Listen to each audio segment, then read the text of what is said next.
आज कई दिनों बाद मौसम थोड़ा सुहाना था। गर्म हवाओं ने थोड़ी सी नरमी ओढ़ ली थी।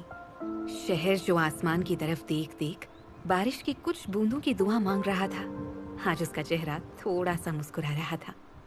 बारिश की बूंदों का पैगाम लेकर आती हुई हल्की सी ठंडी हवाएं जवान दिलों के लिए आज के इस दिन को रोमानी बना रही थी। लेकिन कोई ऐसा भी था जिसकी जरा सी भी तवज्जो इस मौसम की तरफ नहीं थी। हवा उसके रेशमी बालों को बार बार उसके गालों पर छोड़ देती और वो झुंझलाकर बार बार उन्हें हटाती।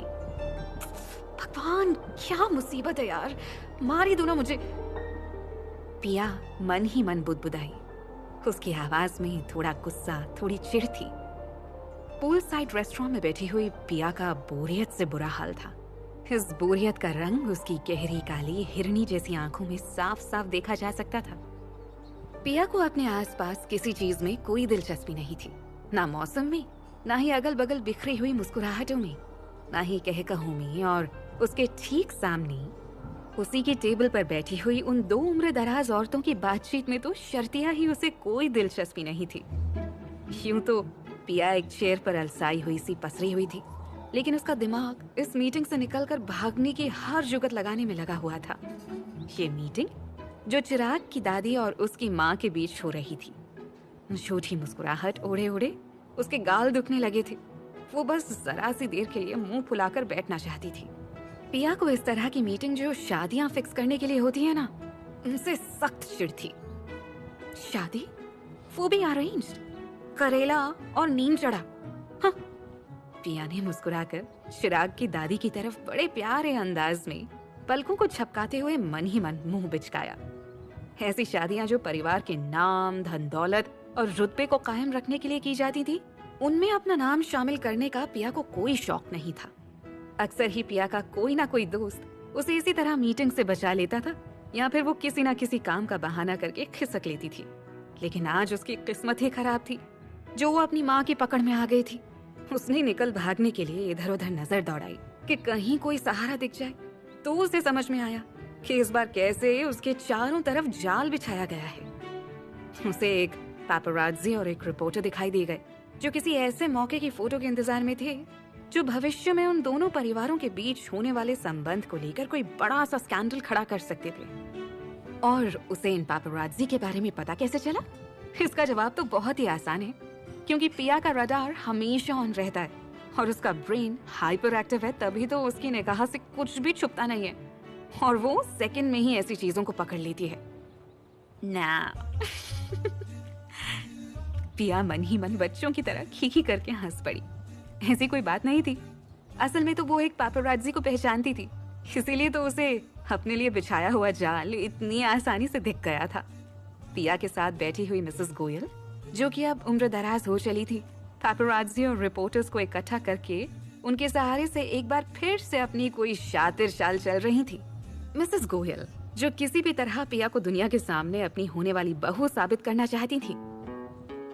पिया ने मन ही मन उनको एक गाली दी। कोई बड़ी बात नहीं अगर मीडिया के और दो चार लोग आज की इस मीटिंग की फोटो लेने के लिए कहीं छुप कर बैठे हों। पिया ने खोजी नजरों से आसपास देखते हुए सोचा, ये बुढ़ी मिसेस गोयल अपनी साजिशों को लेकर ना कुछ ज्यादा ही कॉन्फिडेंट लग रही है। पिया ने सोचा, वो अच्छी तरह से जानती थी कि पूरे शहर में उसे और चिराग को एक कपल के तौर पर फेमस करने के लिए मिसेस गोयल किसी भी हद तक जा सकती हैं। और एक बार अगर मिसेस गोयल अपनी चालों में कामयाब हो गई तो उसे चिराग से शादी करनी ही पड़ेगी, जो कि वो हरगिज नहीं चाहती थी। उसने सामने ही बैठे हुए चिराग की तरफ देखा। कुर्सी पे एकदम सीधा बैठा हुआ, होंठों के ऊपर हल्की मूछें, गोल्डन से घुंघराले बाल और आजकल के फैशन के हिसाब से हल्की सी दाढ़ी। हैंडसम तो है बंदा। पिया के गुलाबी होंठों के किनारे पर एक हल्की सी मुस्कुराहट आ गई। चिराग, आर्मी का रिटायर्ड कैप्टन, एक बहुत ही बड़े बिजनेस का वारिस और अब पिया का एक बहुत ही अच्छा और प्यारा दोस्त भी था। चिराग पिया को अच्छा लगता था और वो उसका दोस्त भी था, लेकिन हस्बैंड ना बाबा ना, वो चिराग को अपने हस्बैंड के तौर पर इमेजिन भी नहीं कर सकती थी। और इसकी वजह खुद चिराग ही था। पिया जानती थी कि चिराग भी उसे किसी भी हालत में शादी नहीं करेगा, क्योंकि वो पहले ही अपने घर वालों से छुपा कर किसी और से शादी कर चुका था। और इस बात से पिया को बहुत ज्यादा राहत मिलती थी। चिराग की भौहें सिकुड़ी हुई थी और पिया को उसके चेहरे पर गुस्सा और झुंझलाहट साफ दिखाई दे रहे थे। और ऐसा होता भी क्यों ना, चिराग और पिया को साफ साफ दिख रहा था कि चिराग की दादी और पिया की माँ की बातचीत किस तरफ जा रही है। चिराग ने बेबसी से पिया को देखा और आंखों ही आंखों में उससे ये सब रोकने की गुजारिश की। पिया अंदर ही अंदर मजे ले रही थी। मुस्कुराते हुए पिया ने चिराग को आंख मारी। चिराग को लगा कि वो रो पड़ेगा। चिराग पिया की शैतानियों से अच्छी तरह वाकिफ था। उसका कॉन्फिडेंस देखकर चिराग कभी कभी भौंचक्का रह जाता था।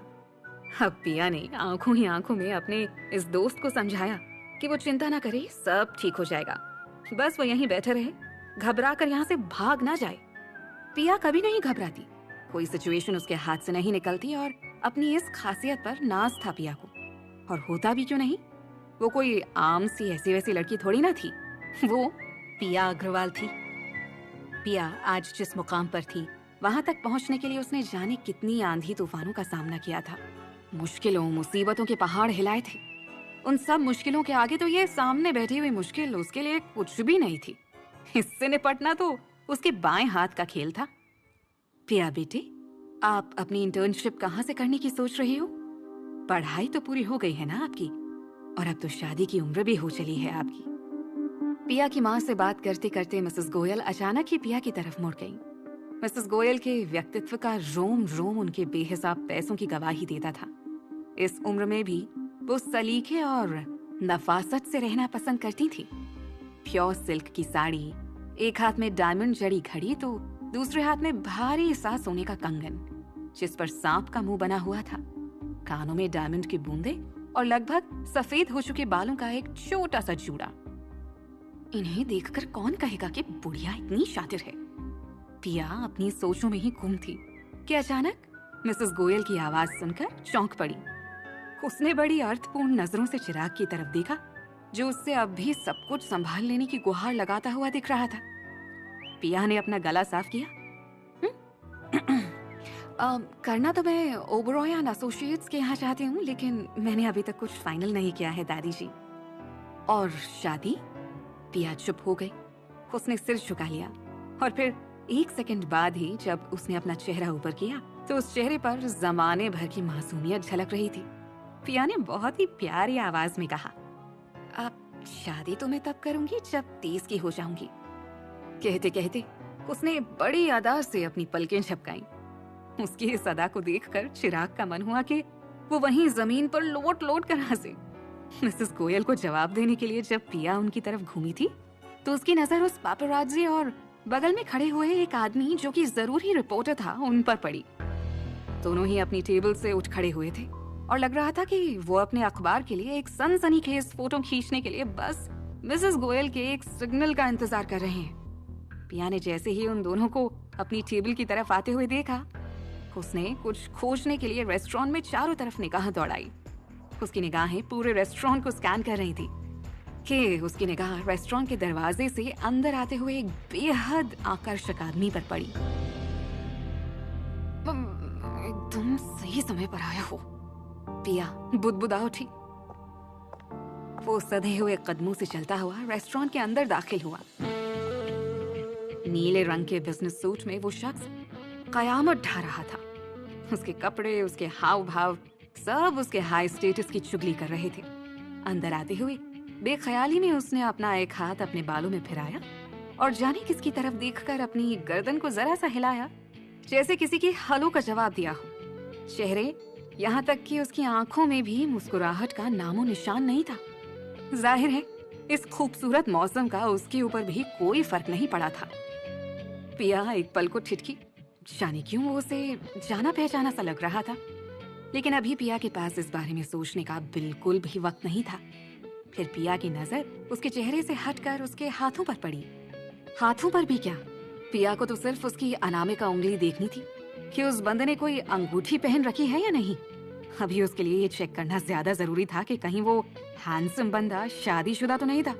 पिया ने जब देखा कि उस बंदे की उंगली में कोई अंगूठी नहीं है तो उसने राहत की सांस ली। यानी वो शादीशुदा नहीं है? पिया जल्दी से अपनी चेयर से उठी और उठते हुए उसने शैतानी भरी मुस्कुराहट से अपनी माँ की तरफ देखा। माँ, मैं तो आपको बताना ही भूल गई कि आज मैं अपने बॉयफ्रेंड के साथ डेट पर जा रही हूँ और वो मुझे यहाँ लेने के लिए आने वाला है। और देखिए वो आ गया। पिया ने नीले रंग के सूट में सामने से आते हुए उस हैंडसम बंदे की तरफ इशारा करते हुए कहा। आसपास के सभी लोगों के साथ साथ उन रिपोर्टर्स को भी सुनाने के लिए पिया ने जानबूझकर ये बात काफी जोर से बोली थी। अब सॉरी, मुझे जाना पड़ेगा। नीले सूट वाले आदमी की तरफ जाते हुए उसने खेद भरी आवाज में चिराग और उन दोनों लेडीज को बाय बोला और आगे बढ़कर एकदम से उस आदमी के गले लग गई। तुम आ गए? वो मुस्कुराई। वो अचकचा गया और उसने पिया को खुद से अलग करने के लिए उसे हल्का सा धक्का दिया। पैपराज़ी और रिपोर्टर के मुंह खुले के खुले रह गए। उन्हें अपनी आंखों पर यकीन ही नहीं हो रहा था। ये नजारा पिया ने कनखियों से देखा और मन ही मन मुस्कुरा दी। फिर पिया ने उस आदमी की तरफ देखा जो अभी तक हक्का बक्का सा खड़ा था। वो कौन? उस आदमी के मुंह से इतना निकला ही था कि पिया पंजों के बल उछली और उसने उस आदमी के होठों पर अपने होंठ रख दिए।